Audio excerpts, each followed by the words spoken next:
বকে দেয়, বড্ড তোমার বেড়েছে ফাজলামি। চিড়িয়াখানার নাম জানো তো আমার সেজ মেশর? আদর করে দেখিয়েছিলেন পশুরাজের কেশর।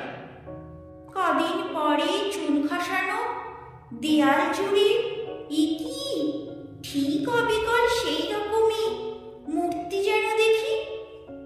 ক্লাসের মধ্যে যেই বলেছি সুরঞ্জনার কাছে, জানিস আমার ঘরের মধ্যে সিংহ বাঁধা আছে।